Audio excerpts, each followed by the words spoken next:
아름다운 이별 소태산의 천도 법문 22일 아주 없어지는 것은 없고 대종사 말씀하시기를 세상의 유정무정이 다 생의 요소가 있으며 하나도 아주 없어지는 것은 없고 다만 그 형상을 변해갈 따름이니 예를 들면 사람의 시체가 땅에서 썩은즉 그 땅이 비옥하여 그 근방의 풀이 무성하여질 것이요 그 풀을 베어다가 거름을 한즉 곡식이 잘 될 것이며 그 곡식을 사람이 먹은즉 피도 되고 살도 되어 생명을 유지하며 활동을 하게 될 것이니 이와 같이 본다면 우주 만물이 모두 다 영원히 죽어 없어지지 아니하고 저 지푸라기 하나까지도 100억 화신을 내어 갖은 조화와 능력을 발휘하나니라.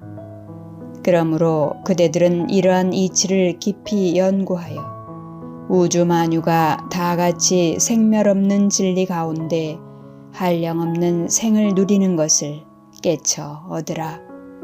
천도품 15장 다만 그 형상만 변해갈 따름 구름이 끼었다가 비가 왔다가 천둥 번개가 쳐도 하늘은 늘 그 하늘입니다.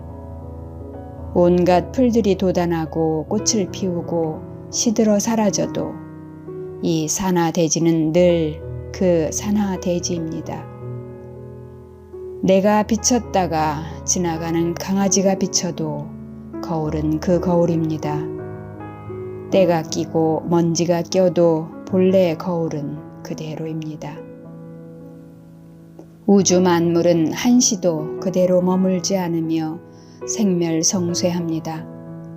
그런 가운데 변치 않고 여여합니다. 부처님들께서는 말씀하십니다. 생멸없는 진리를 깨달아 한량없는 생을 누리라고. 한량없는 생을 얻으면 편안하고 여유롭고 자유롭다고.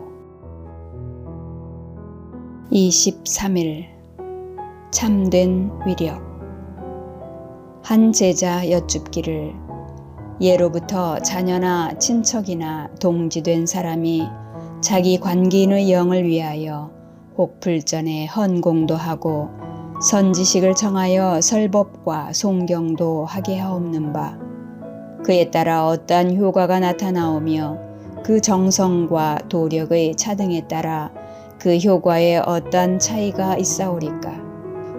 대종사 말씀하시기를 영을 위하여 축원을 올리고 헌공을 하는 것은 그 정성을 표함이니 지성이명 감천으로 그 정성의 등급을 따라 축원한 바 효과가 나타나게 되는 것이며 또는 설법을 하여주고 송경을 하여주는 것도 당시 선지식의 도력에 따라 그 위력이 나타나는 것이니 혹은 과거에 지은 악업을 다 받은 후에야 자기도 모르는 가운데 선도에 돌아오기도 하며 혹은 모든 업장을 벗어나서 바로 선도에 돌아오기도 하며 혹은 앞길 미한 중음계에서 후생길을 찾지 못하다가 다시 찾아가기도 하며 혹은 잠깐 착에 걸려 있다가 그 착심을 놓아버리고 천상 인간에 자유하여 복락 수용을 하는 수도 있으나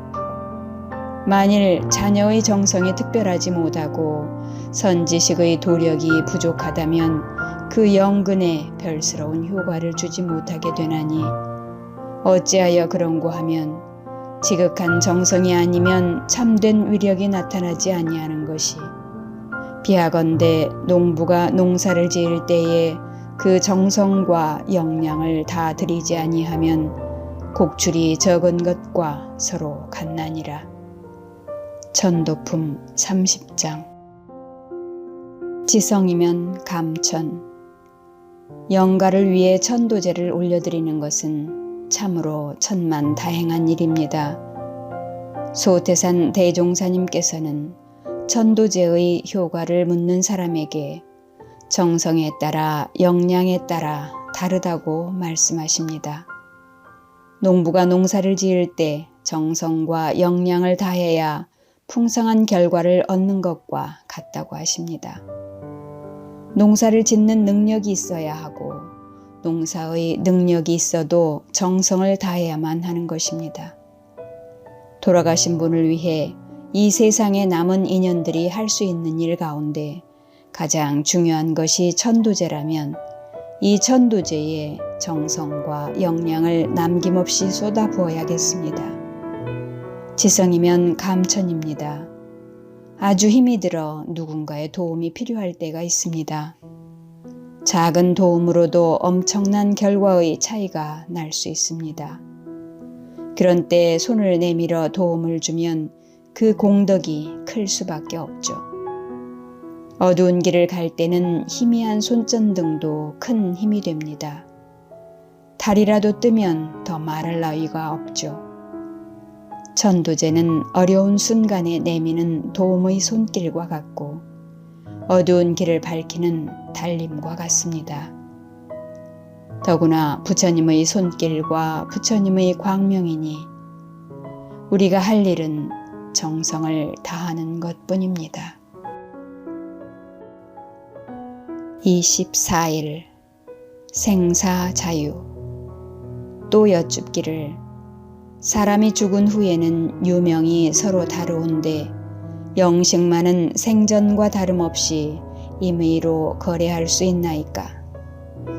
대종사 말씀하시기를 그 식신만은 생전 사후가 다름이 없으나 오직 탐진치에 끌린 영과 탐진치를 조복받은 영이 그 거래에는 다름이 있나니 탐진치에 끌린 영은 죽어갈 때에 착심에 묶인 바가 되어 거래에 자유가 없고 무명의 업력에 가리워서 착심 있는 곳만 밝음으로 그곳으로 끌려가게 되며 몸을 받을 때에도 보는 바가 모두 전도되어 죽생과 곤충 등이 아름답게도 보여서 색정으로 탁태하되 꿈꾸는 것과 같이 저도 모르게 입태하며 인도 수생의 부모를 정할 때에도 색정으로 상대하여 탁태하게 되며 혹 무슨 결정보의 원을 세웠으나 사람 몸을 받지 못할 때에는 축생이나 곤충계에서 그에 비슷한 보를 받게도 되어 이와 같이 생사의 자유가 없고 육도 윤회에 쉴 날이 없이 무수한 고를 받으며 12인연에 끌려다니나니라.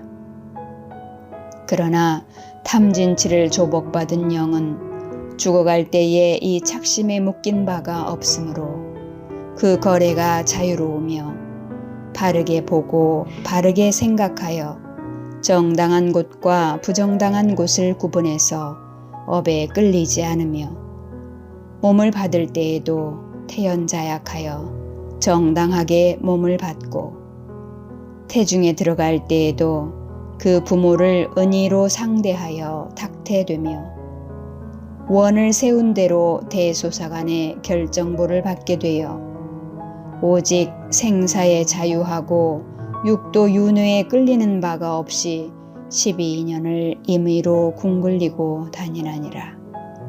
전도품 36장. 거래 자유. 우리 삶이 어디로 가고 있나요? 마음이 가는 대로 가고 있습니다.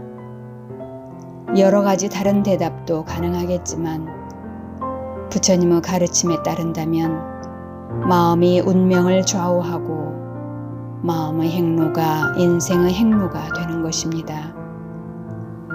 지금 이 순간에도 내 삶과 운명은 내 마음먹기에 따라 달라지고 있습니다. 더구나 육신을 벗어난 영가의 가고옴은 그 마음에 달린 것입니다. 어떤 착심이 있다면 손살같이 거기로 갈 것이고 바르게 보지 못하고 전도몽상에 빠져 악도에 들기 십상입니다. 탐심, 진심, 치심을 항복받고 어떤 작심에도 물들지 않은 조촐한 청정일념을 유지해야 우주 만유를 관통하는 신령스러운 진리에 따라 잘 태어나고 잘 살게 됩니다. 지금 마음이 어디로 가고 있는지 똑똑히 챙겨야 하는 이유입니다. 마음을 자유할 수 있다면 거래를 자유할 수 있을 것이고, 거래를 자유할 수 있다면 생사도 자유할 수 있을 것입니다. 25일 가까운 인연. 또 여쭙기를 어떠한 연유로 하여 가까운 인연이 되나이까. 대종사 말씀하시기를 중생들은 보통 친애하는 선연과 미워하는 악연으로 가까운 인연을 맺게 되나 불보살들은 중생을 제도하기 위하여 자비로 모든 인연을 가까이 맺으시나니라. 천도품 37장. 불보살의 자비 인연. 누군가를 마음속으로 좋아하면 언젠가는 그 사람을 만나게 되든지 그 사람과 인연이 맺어지게 됩니다. 가까이 있는 사람도 싫어하면 언젠가는 서로 먼 인연이 되고 맙니다. 눈에 보이지 않는 마음의 힘은 반드시 결과를 가져옵니다. 중생들의 인연 맺기는 좋아하거나 싫어하거나 둘 중에 하나입니다. 바람직하지 않습니다. 특히 영가에게는 텅 빈 마음이 소중합니다. 좋아함도 마음의 힘이고 싫어함도 마음의 힘이기 때문에 그 힘에 의해 선연 또는 악연을 맺기 쉽습니다. 우리도 부처님처럼 좋고 싫음에 끌리지 않고 자비로운 마음으로 인연을 맺어야겠습니다. 두루두루 편안하고 은혜로운 관계로 상생의 선연으로 인연꽃이 피게 해야겠습니다. 만나는 인연마다 상생선연이 된다면 거기가 불국토요 광대무량한 낙원일 것입니다. 26일 천도의 가장 큰 요건. 박재권이 묻기를 무엇이 천도의 가장 큰 요건이 되나이까. 답하시기를 서원 일심과 청정 일념이니라. 또 묻기를 어떠한 것이 서원이며 어떻게 하여야 청정해지나이까. 답하시기를 욕심을 떠나 마음을 바람이 서원이요 밉고 사랑스러운데 끌리지 아니하면 청정해지나니라. 이욕 발심 왈 서원 불착 증애 왈 청정. 생사편 8장. 서원 일심 청정 일념. 서원이란 맹세코 원하는 마음입니다. 어떤 상황에서도 변하지 않는 마음이고 최종 목표입니다. 반드시 내가 이루고자 하는 것이죠. 내가 지금 제주도에 있어도 백두산에 가고야 말겠다는 굳은 마음이 있다면 이 사람은 반드시 언젠가는 목적지에 도달합니다. 내가 지금 절망 속에 있어도 내 마음이 희망을 향하면 내 삶은 희망으로 갑니다.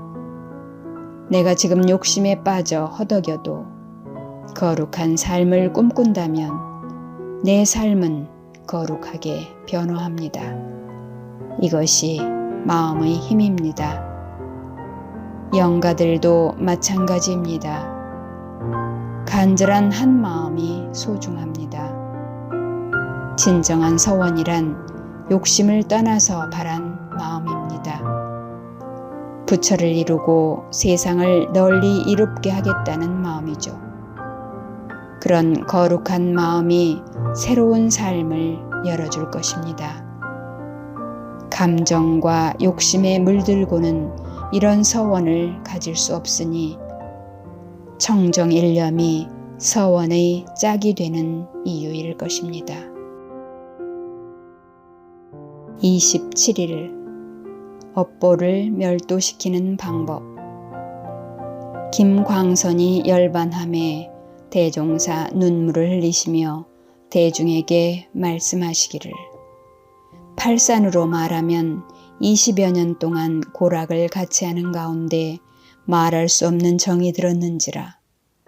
법씨는 비록 생멸성쇠가 없다 하나 색시는 이제 또다시 그 얼굴로 대하지 못하게 되었으니 그 어찌 섭섭하지 아니하리요.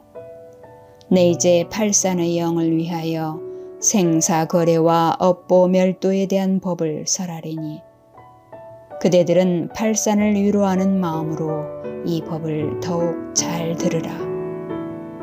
그대들이 이 말을 듣고 깨달음이 있다면 그대들에게 이익이 있을 뿐 아니라 팔산에게도 또한 이익이 되리라. 과거 부처님 말씀에 생멸거래가 없는 큰 도를 얻어 수행하면 다생의 업보가 멸도된다 하셨나니 그 업보를 멸도시키는 방법은 이러하나니라. 누가 나에게 고통과 손해를 끼쳐주는 일이 있거든 그 사람을 속 깊이 원망하거나 미워하지 말고 과거의 빚을 갚은 것으로 알아 안심하며 또한 그에 대항하지 말라. 이 편에서 갚을 차례에 져버리면 그 업보는 쉬어버리나니라. 또는 생사거래와 고락이 구공한 자리를 알아서 마음이 그 자리에 그치게 하라. 거기에는 생사도 없고 업보도 없나니 이 지경에 이르면 생사업보가 완전히 멸도되었다 하리라. 전도품 28장. 갚지 말고 구공한 자리에 그치라. 정든 제자를 눈물로 떠나보내며 해주신 말씀입니다. 삶과 죽음에서 자유로워지고 과거의 업보에서 자유로워지려면 이렇게 해야 한다고 하십니다. 원망하지 말아라. 누가 내게 고통과 손해를 끼쳐도 원망하거나 미워하지 말라고. 과거의 빚을 갚는 것으로 알라고 하십니다. 갚지 말아라. 복수하거나 되갚지 말라고 하십니다. 없는 자리에 머물라. 생사거래도 없고 고통과 즐거움도 모두 비어버린 모두 공한 그 자리를 모아서 그 자리에 머물라고 하십니다. 천도의 요결이 되는 말씀입니다. 영가만이 아니라 우리 모두가 실천해야 할 부처님의 마음가짐이고 부처님의 삶의 방식입니다. 28일 서원 성불 제중 귀의 청정 일념. 부친의 임종이 가까우신지라 한 귀의 송으로서 최후를 부탁하시니 서원 성불 제중 귀의 청정 일념이라. 번역하면 부처되어 제중하기 서원하시고 청정한 한 생각에 귀의 하소서. 생사편 20장. 최후의 부탁. 청정법신불 부처님께서는 우리 모두를 샅샅이 뚫어보고 계십니다. 말하지 않아도 이미 아십니다. 우리 마음이 간절히 원하고 있는 것이 무엇인지 보아서 거기에 응답하십니다. 영가께서는 진심으로 무엇을 원하시나요? 부처님의 인격을 이루고 만중생을 구원하시려는 서원을 가져주십시오. 가장 고귀한 마음가짐이기 때문입니다. 가장 큰 지혜와 복락의 길이기 때문입니다. 영생토록 대진급의 길로 이끌어주는 한 마음이기 때문입니다. 그리고 모든 분별과 걱정 근심을 도우십시오. 본래 맑은 그 한 마음에 머무시면 됩니다.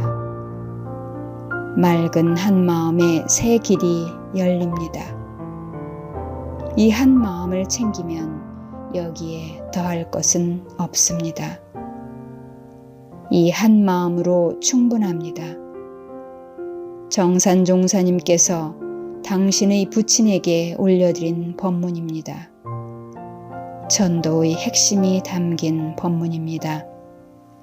이보다 더 간결할 수는 없습니다.